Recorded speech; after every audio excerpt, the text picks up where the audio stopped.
एक भाव सोचकर कि ये चीज़ क्या फ़ायदेमंद है हमारे लॉन्ग टर्म में भी, या कोई इसी पल के लिए हमें एक इंस्टिंक्ट्स को आगे रख के कुछ कर रहे हैं। तो बात वही कि हर किसी ने यही समझाया है, अगर हम एक कोई भी धर्म ग्रंथ खोल लें या अपने जीवन में भी एक अपने बचपन से अपने चाइल्डहुड तक भी जाएं, तो सबसे पहले घरों में, स्कूल्स में यही चीज़ सिखाते हैं कि ऐसा करना बुरा है, ये मत करें, ऐसा करें। तो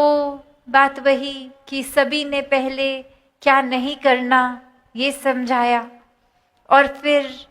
धीरे धीरे इंसान को अपने आप वो स्ट्रीमलाइन हो गया कि क्या करना है, अगर ये सब नहीं करना तो क्या करना है। ये सब उस तरह तो बहुत छोटी एज में समझ आ जाता है, पर वो पूरी ज़िंदगी किस तरह से सही चीज़ों को इम्प्लीमेंट करना है वो आत्म मंथन से ही होगा। और संत तो इस अवस्था तक पहुंचाते हैं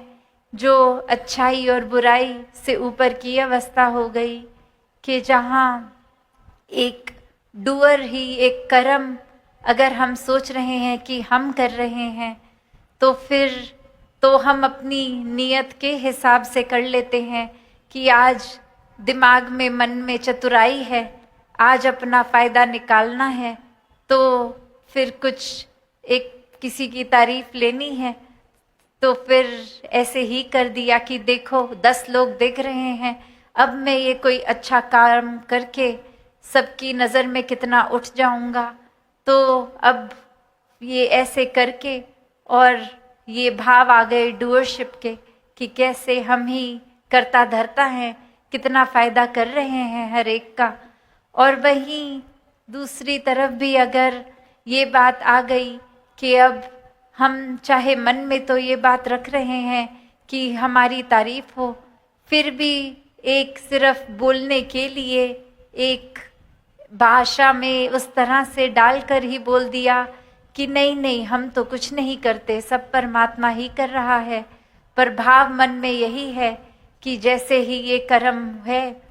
सब लोग नोटिस करें और हमारी तारीफ होती रहे। तो भाव वही कि ये जब कर्म करने वाला परमात्मा ही अगर हमें शक्ति दे रहा है किसी चीज़ के लिए,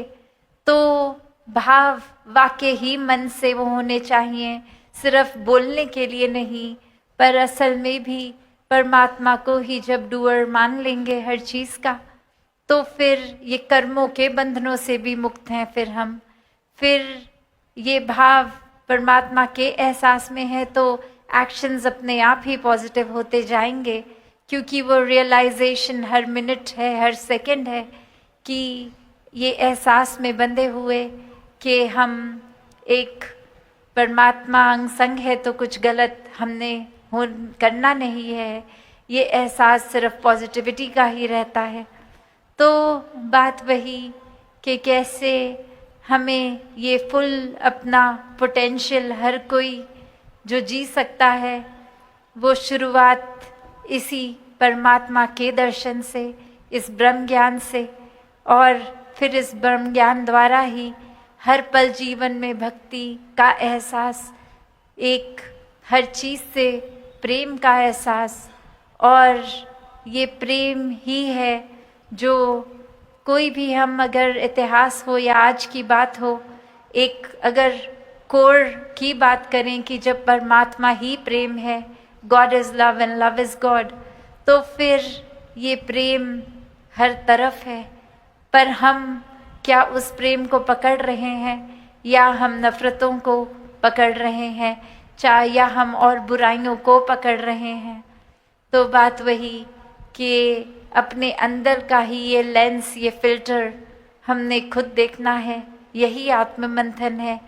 कि ये चीज़ें तो अनेक है, संसार के कितने रंग हैं, पर हमारा मन कौन से रंग को पकड़ता है। क्या ये पक्का रंग जो हर समय ये परमात्मा ही है, जो एक जैसा कायम दायम हर समय एक परमानेंट, या फिर हमारा मन कच्चे रंग पकड़ रहा है। जो पल पल बदलते रहेंगे और वो बदलाव से हम बेचैन होते रहेंगे, ये फिर पीस ऑफ माइंड भी गवा देंगे। एक बदलती एक चीज़ की तरह फिर एक दिल भी उस तरह ही रहेगा, या फिर ये परमानेंट निराकार जो पता है कि चाहे सिचुएशंस ऊपर नीचे हों पर ये हर समय उतना ही पूर्ण, उतना ही पक्का। तो जब आधार हम किसी चीज़ का लेते हैं, जैसे तूफान आता है जब, तो वो तूफान में एक अक्सर कहा जाता है कि कोई ऐसी चीज़ जो ज़मीन से वेल रूटेड हो उसका सहारा लोगे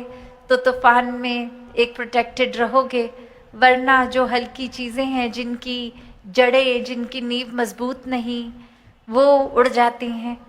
तो कैसे हम फिर अपने जीवन में जो मौसम पल पल बदलते हैं उसमें हम ये आधार किसका ले रहे हैं? क्या हम फिर उसी तरह जो तूफान में उड़ने वाली चीज़ें हैं उनको पकड़ेंगे तो वो चीज़ों के साथ हम ही एक अपना नुकसान कर देंगे, या फिर एक पक्की के संग करके, पक्के के संग एक अपना वहाँ जुड़ाव बना लिया जो फिर मौसमों के हिसाब से नहीं, ये हर समय स्थिर खुद भी और इसके साथ जुड़कर हमारा मन भी स्थिर। तो भाव वही जो हर संत ने हमेशा से समझाए कि इस परमात्मा को प्राप्त करके